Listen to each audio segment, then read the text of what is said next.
વંદે માતરમ વિદ્યાર્થી મિત્રો, ચાલો આજે હું વિષય લઈને આવી છું હિન્દી. ચાલો બાળકો, આપણે ગયા પીરિયડમાં જે વિલોમ શબ્દ શીખ્યા હતા ને કે પાઠ 7 વિલોમ શબ્દ એટલે કે વિરોધી શબ્દ. આજે આપણે એ જ વિલોમ શબ્દ શીખવાના છે. તો એ વિલોમ શબ્દ બાળકો આપણે કેવી રીતે શીખી શકીએ કે તમારે જ્યારે હિન્દી ભાષા, જુઓ બાળકો, તમે સિનિયર કેજીમાં ભણતા હતા તો તમારે હિન્દી ભાષા આવતી હતી નહીં, પરંતુ હવે તમે સીધા બીજામાં આવી ગયા. આ કોરોનાને કારણે આપણે 1.5 વર્ષ જે ઘરે બેસ્યા ને એમાં તમે ધોરણ શું થયું, એક આગળ વધી ગયા, તો એમાં તમારે હિન્દી ભાષા આવતી હતી. તો આમાં તમારે હિન્દી ભાષા જે આવે છે, જે અત્યારે તમારા માટે થોડી શીખવી અઘરી છે, પરંતુ બાળકો જો તમે ધ્યાન આપશો ને તો આ તમને બધાને બરોબર પરફેક્ટ આવડી જશે. તો હવે બાળકો આપણે શું કરવાનું છે કે આ જે પાઠ 7ના વિલોમ શબ્દ છે ને એને કહેવાય વિરોધી શબ્દ. તો આ જે વિરોધી શબ્દ છે ને એ બાળકો આપણે કેવી રીતે લખી શકાય એને પણ હિન્દીમાં તે આજે આપણે શીખવાનું છે. જુઓ બાળકો, વિરોધી શબ્દ એટલે છે ને આપણે જે ઊંધું કરી નાખવાનું. કાળું હોય તો ધોળું, જીતવું હોય તો હાર, મેળવ્યું તો ગુમાવ્યું, થાય ને. અપના તો પરાયા, કાલા તો ધોલા, મોસી તો મોસા, બુવા તો ફૂફા, થાય ને ઊંધું ઊંધું બાળકો. તો આવી જ રીતના આપણે વિરોધી શબ્દ આજે શીખવાના છે, પરંતુ હિન્દીમાં તેનું કેવી રીતે લખાણ થાય ને બાળકો એ તમારે ખાસ જોવાનું છે. એટલે જ હું આજે નોટ લઈને બેઠી છું. તમે નોટમાં વ્યવસ્થિત લખતા થાવ. તમારે હિન્દી ભાષા કેવી રીતે લખવી, કેવી રીતે ઉપર લીટી કરવી એ તમને ખ્યાલ આવે. જો આ વિડીયો છે ને તમારે બધાએ છે ને ધ્યાનથી જોવાનો છે.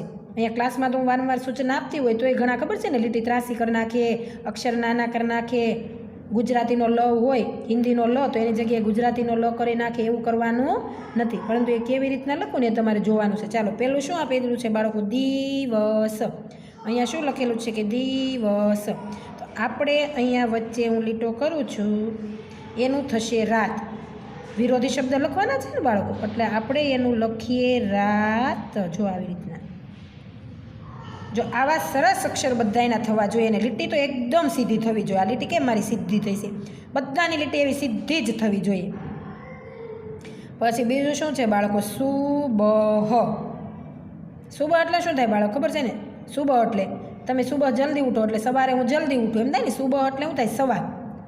તો એનું ઊંધું શું કરવાનું હોય? સાંજ કરવાનું હોય ને. તો હિન્દીમાં એને શામ કહેવાય. શું કહેવાય બાળકો? શામ. જો એ કેવી રીતના લખાશે? શામ.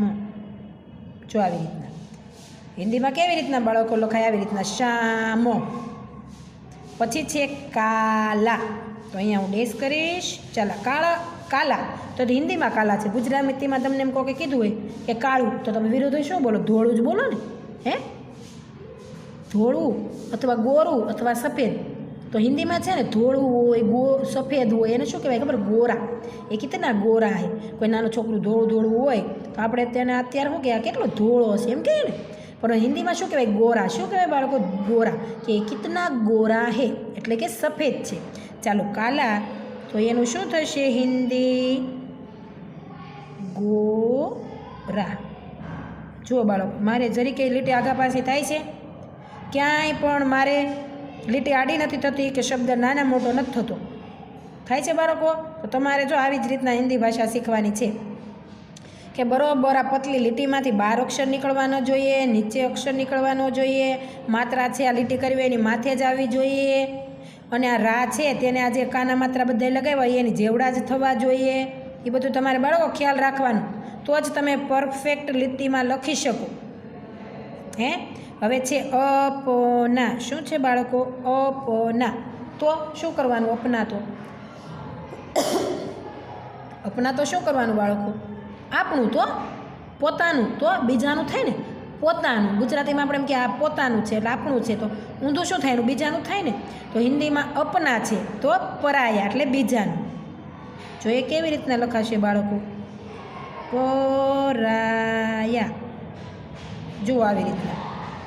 અપના તો પરાયા છે ને બાળકો, એકદમ સરળ. પછી છે શ્યામ. શું છે બાળકો? શ્યામ. શ્યામ એટલે બાળકો તમને ખબર છે? કાળું થાય. ઘઉંવર્ણું, કાળું, શ્યામ એટલે સફેદ. શ્યામ એટલે બાળકો શું થશે? સફેદ. ચાલો અહીંયા આપણે શું લખી નાખશું?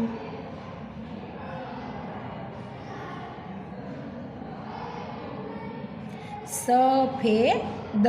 શ્યામ તો બાળકો શું લખ્યું મેં? સફેદ. એનું ઊંધું થાય સફેદ. શ્યામ એટલે કાળું, સફેદ એટલે ધોળું. ઉપર શું છે બાળકો અહીંયા લખેલું? ઉપર છે ને બાળકો? જુઓ ઉપર. તો એનું શું થશે બાળકો? ઉપરનું નીચે. શું થાય બાળકો? નીચે. જુઓ આવી રીતે ઉપરનું શું થાય બાળકો? નીચે. ઉપર તો નીચે થાય ને. પછી છે છોટા. શું છે બાળકો? છોટા. તો તમારાથી નાનો ભાઈ હોય તો એને તમે ગુજરાતીમાં શું કહો? છોટા. એટલે નાનો કહો ને તો એને હિન્દીમાં છોટા કહેવાય. એ મેરા છોટા ભાઈ હે, એટલે આ મારો નાનો ભાઈ છે. એ મેરા છોટા ભાઈ હે, એટલે આ મારો નાનો ભાઈ છે. છોટા એટલે નાનું. શું થાય? છોટા એટલે નાનું થાય. પરંતુ આપણે બાળકો અહીંયા શું લખવાનું? વિરુદ્ધ લખવાનું છે ને. છોટા એટલે અહીંયા કરીશું બડા. શું થાય? બડા. જુઓ હું તમને આરવાર ગુજરાતી એટલા માટે શીખવતી જાઉં છું કે તમને ખ્યાલ આવે. છોટા એટલે એનું ગુજરાતી નાના થાય, બડા એટલે એનું ગુજરાતી મોટું થાય. તો એ ઊંધું લખવાનું છે અહીંયા, વિરોધી. તો છોટા બડા. ચાલો હવે શું આવે છે બાળકો? અંધેરા. શું આવે છે બાળકો? અંધેરા. તો શું આવશે? અંધેરાનું શું થશે? ઉજાલા. અહીંયા હું લખીશ ઉજાલા. જુઓ આવી રીતના બાળકો. અંધેરા એટલે બાળકો તમને ખબર છે ગુજરાતીમાં અંધેરા કોને કહેવાય? કોણ કહેશે મને અંધેરા? યહાં બહુત અંધેરા હે. તમે ટીવીને એવું જોતા હશો તો ક્યારેક શબ્દો તો એ સાંભળ્યો છે ને તમે બહુ, કે યહાં બહુત અંધેરા હે. તો અંધારું થાય બાળકો, અંધારું. એનું ઊંધું શું થાય? અંજવાળું. તો હવે હિન્દી છે અંધેરા, હિન્દીમાં અંધેરા, ગુજરાતી હિન્દીમાં અંધેરા, એનું ઉલટાવીએ તો ઉજાલા. તો અહીંયા શું લખેલું છે? અંધેરા. તેનું શું થશે બાળકો? ઉજાલા. ચાલો આ બધા વિલોમ શબ્દ આપણે ફરી એક વખત રિવિઝન કરી જઈશું.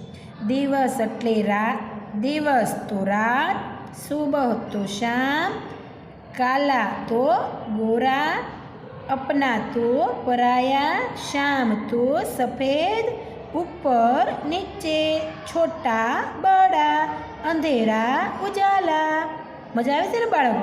કેવું સરસ છે હિન્દી ભાષા. જો છે ને, મને તો બહુ ગમે હિન્દી ભાષા. તમને ગમે છે?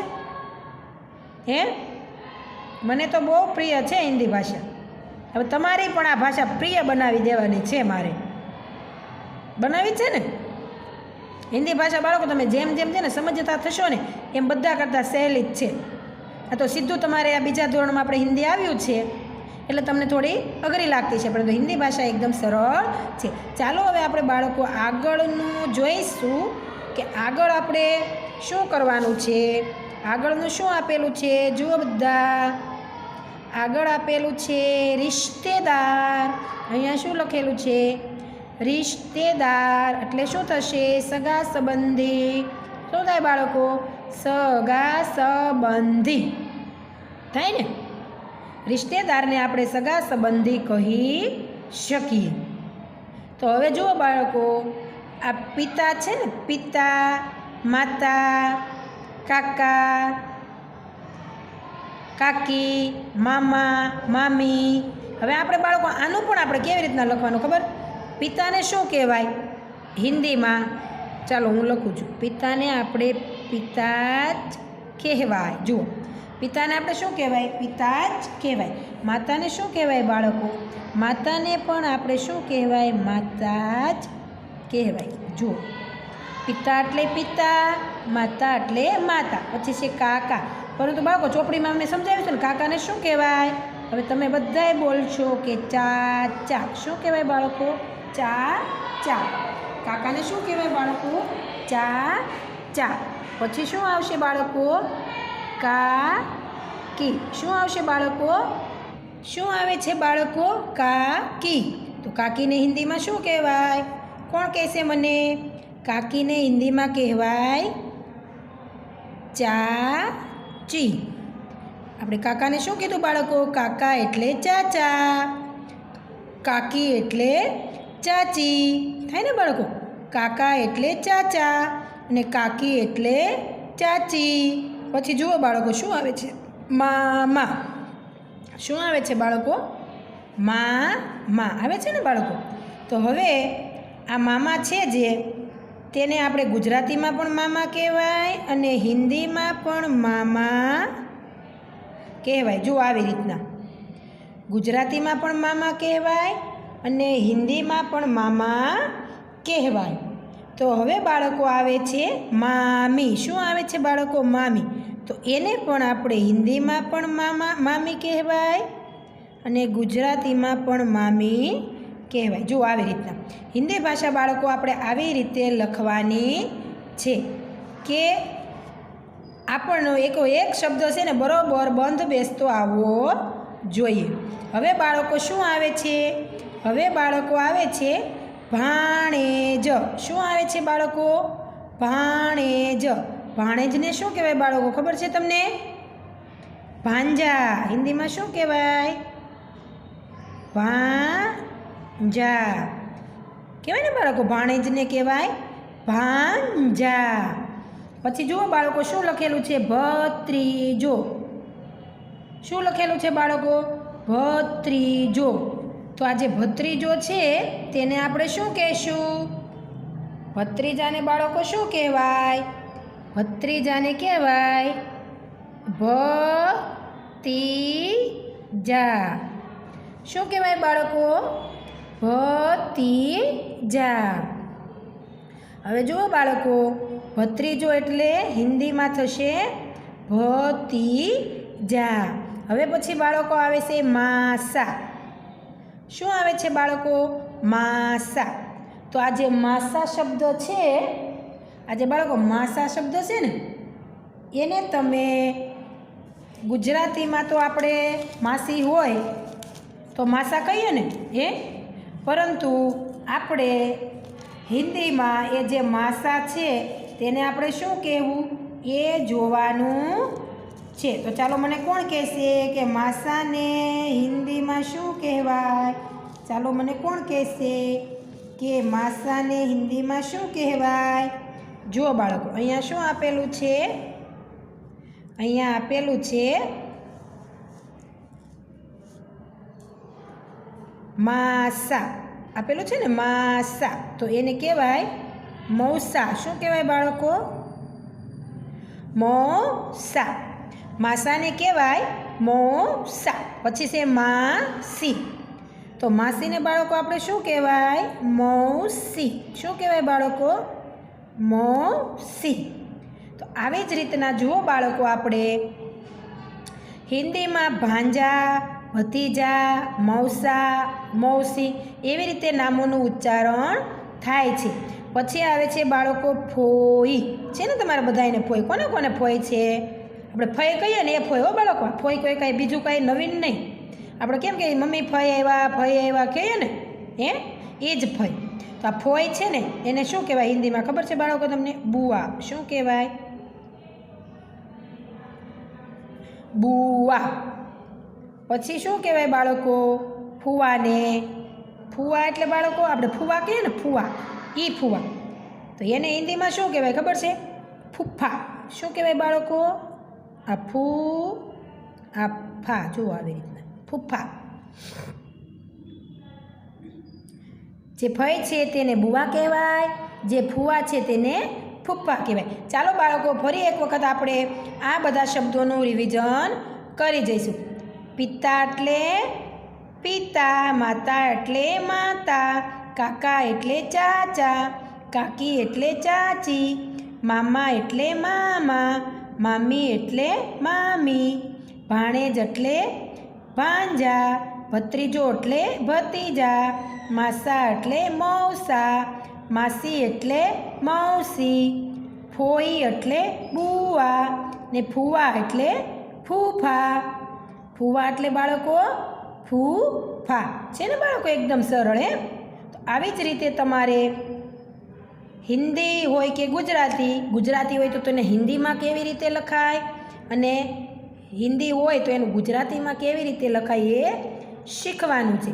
ચાલો બાળકો, હવે આપણે આગળના પેજ ઉપર પણ જોઈ લઈશું. જુઓ બાળકો, આગળના પેજ ઉપર આપેલું છે સજીવ. હિન્દીમાં કહેવાય એને સજીવ, ગુજરાતીમાં પણ કહેવાય સજીવ. તો અહીંયા સજીવમાં શું છે બાળકો? આપણે જીવજંતુઓના નામ લખેલા છે. શું છે બાળકો? જીવજંતુઓના જે નામ લખેલા છે ને એ આપણે જોવાના છે. આપણે બાળકો ખબર છે ને, ચોપડીમાં મેં તમને કેટલી વખત રિવિઝન કરાવ્યું. હવે તમને બધાને બાળકો લખતા તો આવડવું જ જોઈએ. આવડે છે બાળકો લખતા? તમને બધાને? કાચબો, તો એને શું કહેશો? ચાલો, કોણ કહેશે મને? કાચબાને શું કહેવાય? જો આમ સીધી લીટી તમે પહેલાં કરો ને તો પણ ચાલે. પછી લખાય કછુઆ. શું કહેવાય બાળકો કાચબાને? કછુઆ. કાચબો એટલે કછુઆ. પછી બાળકો છે ગરોળી. શું છે બાળકો? ગરોળી. તો એને હિન્દીમાં શું કહેશો બાળકો? છીપકલી. આને શું કહેવાય બાળકો? છીપકલી. ગરોળીને શું કહેશું આપણે? છીપકલી. પછી છે બાળકો આગિયો. શું છે બાળકો? આગિયો. તો એને શું કહેવાય બાળકો? ખ્યાલ છે તમને? જુગનું. શું કહેશો બાળકો એને? જુગનું. જુઓ આવી રીતના. આગિયો એટલે જુગનું. છે ને બાળકો? એકદમ સરળ. કાચબો એટલે કછુઆ, ગરોળી એટલે છીપકલી, આગિયો એટલે જુગનું. હવે આવે છે બાળકો કરોળીઓ. શું આવે છે બાળકો? હવે કરોળીઓ. જુઓ આવે છે ને કરોળીઓ. તો હવે જે આ કરોળીઓ શબ્દ છે તેને બાળકો કેવી રીતે હું લખીશ? કરોળિયાને શું કહેવાય ખબર છે તમને? મકડી. શું કહેવાય બાળકો? મકડી. જુઓ, કરોળિયાને આપણે શું કહેવાય બાળકો? મકડી. પછી શું છે બાળકો? પતંગિયું. શું છે બાળકો? પતંગિયું. પતંગિયાને શું કહેશું આપણે બાળકો? ખ્યાલ છે તમને? તીતલી. જો આવી રીતના લખાય તીતલી. તીતલી. પતંગિયું એટલે તીતલી. પછી બાળકો જો શું છે? માકડ. છે કોઈને ઘરે માકડ? નથી ને? હા, ન જ હોય કે છે? ચાલો, એ માકડને શું કહેવાય? ખટમલ. શું કહેવાય બાળકો? જો તમે પહેલાં લીટી તમને સીધી ફાવે તો પહેલાં પણ લીટી તમે કરી શકો. અહીંયા લખવાનું ખટમલ. શું કહેવાય બાળકો? ખટમલ. માકડને કહેવાય ખટમલ. પછી શું આવે છે બાળકો? વીંછી. શું આવે બાળકો? વીંછી. તો એને શું કહેશો બાળકો તમે વીંછીને? બોલો બોલો બોલો. જે કરડે છે. વીંછી કરડે હો બાળકો. વીંછી તો બહુ કરડે. ખ્યાલ છે તમને? મમ્મીને પૂછી જોજો વીંછી વિશે. મેં તમને કીધું હતું ને, આ બધા જીવજંતુઓ છે ને ગામડે વધારે પ્રમાણમાં જોવા મળે. વીંછી છે એને શું કહેવાય બાળકો ખબર? બિચ્છું. શું કહેવાય બાળકો? બિચ્છું. વીંછીને શું કહેવાય બાળકો? બિચ્છું. પછી છેલ્લે શું આવે છે બાળકો? કાંચીડો. કાંચીડો. તો હવે આ કાંચીડો જે છે તેને આપણે શું કહેશું હિન્દીમાં? કોને ખ્યાલ છે? હા, શું કહેશું? ગીરગીટ.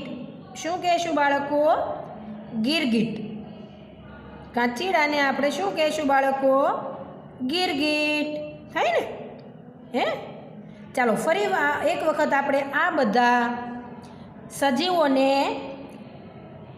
બોલવાના છે કે તેનું હિન્દી ઉચ્ચારણ કેવું થાય છે અને ગુજરાતી ઉચ્ચારણ કેવું થાય છે. ચાલો બાળકો બોલો. કાચબો એટલે કછુઆ, ગરોળી એટલે છીપકલી, આગિયો એટલે જુગનું, કરોળિયો એટલે મકડી, પતંગિયું એટલે તીતલી, માંકડ એટલે ખટમલ, વીંછી એટલે બીચ્છું, વીંછી એટલે બાળકો શું થશે? બીચ્છું. કાંચીડો એટલે ગીરગીટ, કાંચીડો એટલે શું થાય બાળકો? કાંચીડો એટલે શું થશે બાળકો? ગીરગીટ. થાય ને બાળકો? કાંચીડો એટલે ગીરગીટ. ચાલો બાળકો, હવે તમને બધાને ખ્યાલ આવી જ ગયો હશે કે હિન્દીમાં આપણે આ બધા નામો કેવી રીતના બોલી શકીએ અને કેવી રીતના કરી શકીએ. ચાલો હવે પછીના પીરિયડમાં આપણે આવું ઘણું બધું નવું લઈને આવીશું. વંદે માતરમ બાળકો.